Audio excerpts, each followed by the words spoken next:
The California Public Utilities Commission is expected to release their determination on net metering 3.0 by the end of September. The SolarEdge company has just recently released a complete DC optimized system, and renewable energy is expected to grow at about 20 times the rate of natural gas over the next 3 years.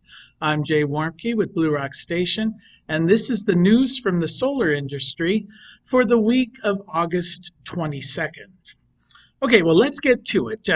The California Public Utilities Commission sort of shocked the industry back at the end of last year when they announced that they were going to be changing their net metering requirements or rules as part of what California customers can expect. Now, California, of course, leads the nation in the amount of solar that's installed. So basically, their decision was that they were going to begin charging $8 per kilowatt hour per month for those companies that have solar arrays at their property. Now, the average solar array in California is about 8 kilowatts, so that would mean right at about $64 per month just as a basic charge for those folks. That's a grid access charge for those people who have solar there. They also were going to reduce the amount that would be compensated from the utilities. Typically, the amount when you send power back to the grid has been running in California anywhere between 22 cents and 36 cents a kilowatt hour. The net metering 3.0 was going to reduce that to between 5 and 6 cents. Now, a lot of people in the industry said this would sort of devastate the solar industry in that state. There were a lot of protests. The Public Utility Commission came back and said, all right, we're going to revisit this, and now they're expected to have a decision by the end of September. REC Silicon has announced that they've gone into a contract with another company, in this case it's Mississippi Silicon, to try and get silicon domestically sourced. Now, about 64% of all of the silicon used in the world comes from China. The other major producers, Russia comes in second with about 8%.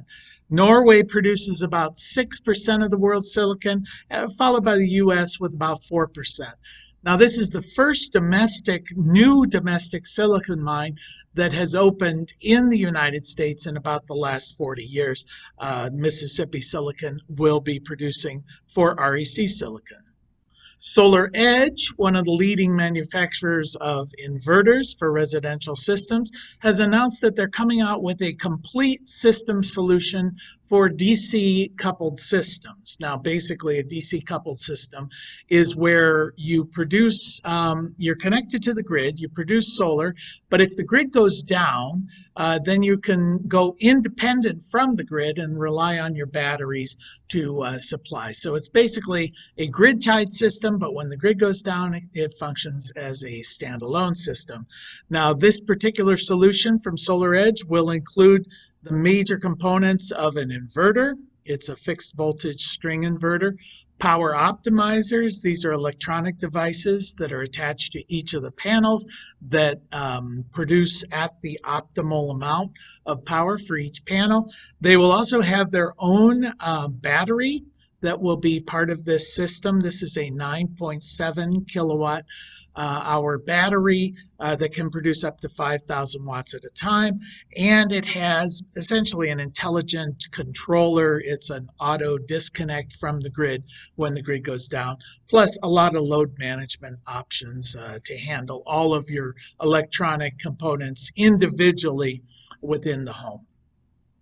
In a move with microinverters that continues, AP Systems has announced they're coming out with a 4-module microinverter. Now, when microinverters first came out, their big selling point was one microinverter is attached to each panel, so every panel acts independently of the others, although that did require that you have a microinverter for each panel, so it added to the cost. Now some of the manufacturers are coming out with multiple panels, where you hook in multiple panels to a single microinverter. Generac, for example, markets primarily a two panel per microinverter, and now AP Systems is marketing their 4 panel per microinverter. SEIA, which is the Solar Energy Industry Association, has announced that they have targeted goal of about 50 gigawatts of domestically produced solar panels by the year 2027, so in about 5 years.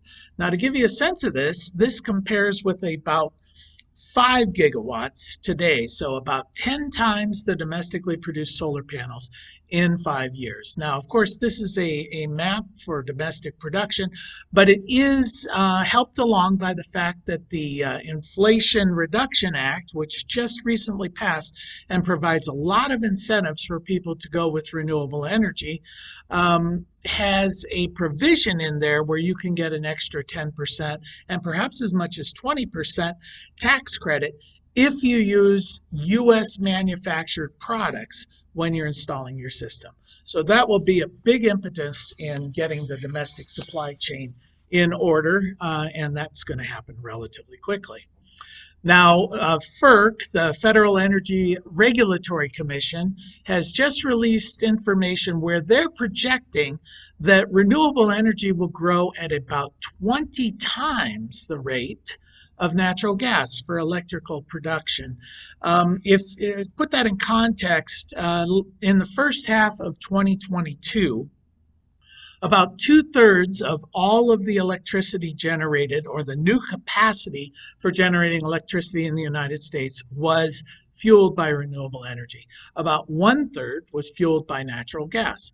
Basically, the industries of coal and nuclear, as far as new production of electricity, are dead. Well, what FERC is saying is when they start looking at the projections of plants that are in the planning process for being installed over the next 3 years, they're seeing a dramatic fall off on natural gas production of electricity as far as new capacity.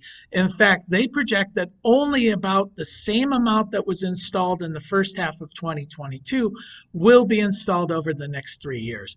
So essentially, they're projecting 83,000 megawatts of new capacity for renewable energy over the next 3 years, and only about 4,000 megawatts of capacity for natural gas, and 0 for coal, 0 for nuclear.